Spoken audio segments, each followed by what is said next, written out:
Mon mari, qui m'obligeait à m'occuper de sa mère, m'a envoyé un mail me disant « Ma maîtresse est enceinte, il faut divorcer ». J'ai simplement répondu « Oui, j'ai divorcé et je l'ai chassé de chez moi ». Il a paniqué et m'a appelé. Deuxième partie. Parler à Marc me donnait mal à la tête. Cet homme égoïste était-il vraiment la personne que j'avais aimée autrefois? Pourquoi avais-je été attirée par lui au départ? Son comportement irresponsable au cours des dernières années avait profondément attristé sa mère. Il refusait de contribuer financièrement au ménage, ne tenait pas ses promesses et se plaignait de ses tâches ménagères. Elle pensait que notre relation ne durerait pas longtemps à cause de son comportement. Lorsque ma belle-mère m'a dit cela, j'ai pensé que Marc et moi serions toujours ensemble. Je l'ai rassuré en lui disant « Ne t'inquiète pas, tout ira bien ». Je n'avais jamais imaginé que nous nous séparerions si vite après cela. Elle m'a dit « Après votre séparation, tu pourras soit garder la maison, soit la vendre. Fais ce que tu penses être le mieux ». C'était même écrit dans son testament. Arrête de mentir. Tu as dû l'inventer toi-même. Marc a crié. J'étais frustrée par les cris constants de Marc et par son manque de considération. J'avais essayé de communiquer correctement,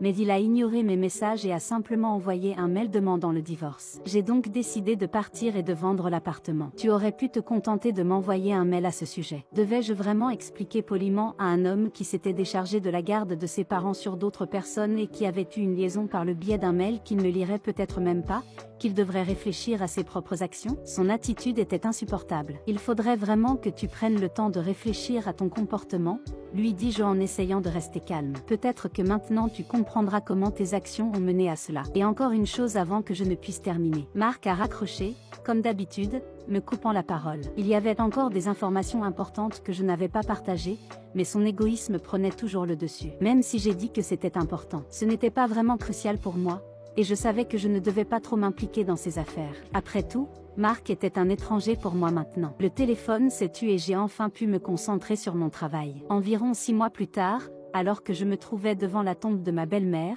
j'ai réfléchi à la vente de l'appartement. Je suis désolée d'avoir vendu ce que tu m'as laissé, mais je te suis vraiment reconnaissante pour ce que tu as fait, et je dis doucement. En partant, je me suis interrogée sur mon ex-mari et sa nouvelle compagne.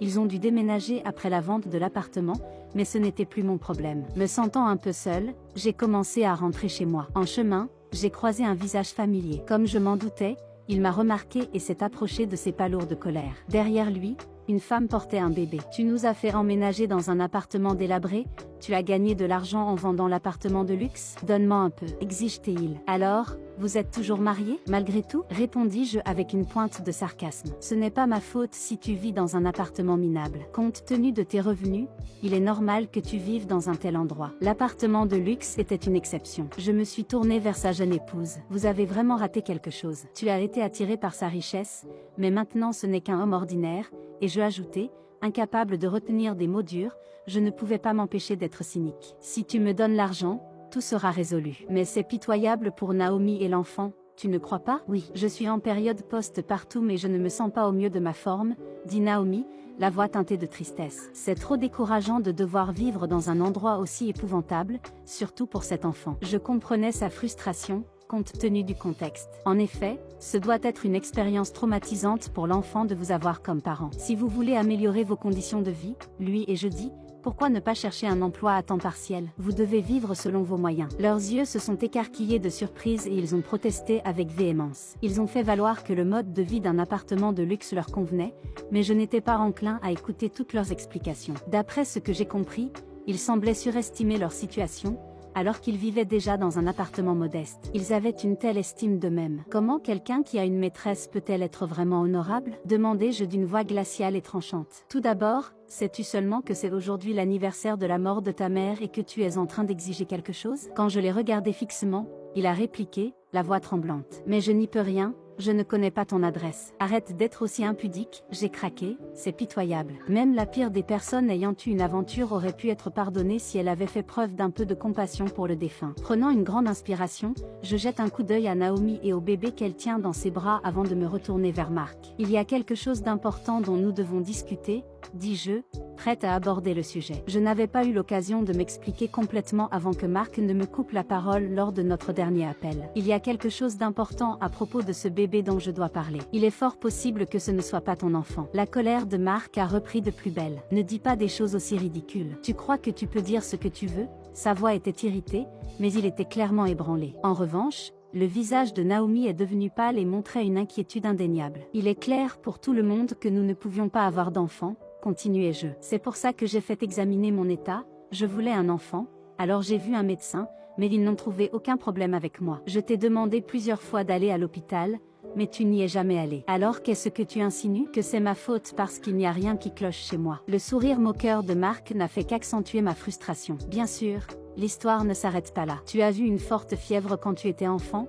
n'est-ce pas? Ta mère m'a dit que cela pouvait être la cause de ta stérilité. Qu'est-ce que tu racontes? Demande Mark. La raison pour laquelle ta mère m'a donné l'appartement n'était pas seulement la gratitude pour y vivre. J'ai expliqué qu'il y avait une raison plus importante. C'était par culpabilité, elle pensait que c'était de sa faute si tu ne peux pas avoir d'enfant. Elle s'est excusée auprès de moi de ne pas pouvoir me donner enfant. Il n'est pas confirmé que ta stérilité en soit la cause, mais tu devrais peut-être envisager de faire un test ADN. Mark, qui écoutait tranquillement, a perdu tout son élan initial sur un ton sombre. Il a dit à Naomi, allons et a commencé à s'éloigner, tandis que je le regardais partir. Je me suis souvenu de quelque chose de crucial et j'ai dit, oh, et je vais demander une pension alimentaire pour la détresse mentale. Juste pour que vous le sachiez, avec ces derniers mots, j'ai eu l'impression que toutes les preuves touchaient à sa fin. Quelques mois plus tard, mon emploi du temps chargé m'a amené à répondre à un appel sans vérifier l'écran. C'est moi, tu vas bien? C'est la voix de Mark qui m'est parvenue. Confuse, j'ai réalisé que c'était Mark qui appelait.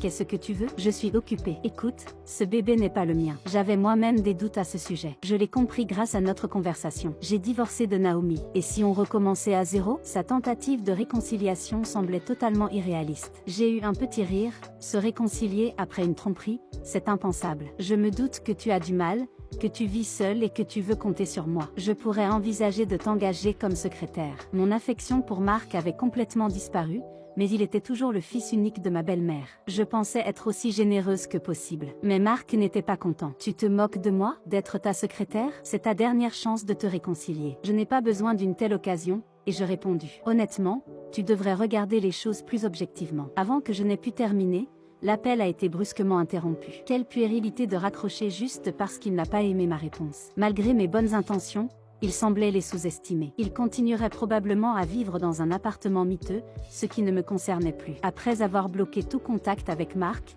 j'ai repris mon travail. J'ai créé une nouvelle entreprise avec les fonds provenant de la vente de l'appartement. J'ai créé une société pour subvenir à mes besoins. Mon expérience dans les soins prodigués à ma belle-mère et mon sens inné des affaires ont porté leurs fruits. L'entreprise s'est développée rapidement et j'ai maintenant une équipe de collaborateurs. Tout cela grâce à la gentillesse de ma belle-mère. Même si je suis très occupée, je trouve toujours le temps de me rendre sur sa tombe une fois par mois, afin d'exprimer ma gratitude pour les jours heureux qu'elle m'a aidé à vivre. Vous pensez que j'ai eu la bonne réaction? Si l'histoire vous a plu, n'oubliez pas de commenter, de vous abonner et de partager. Nous postons une nouvelle histoire tous les jours.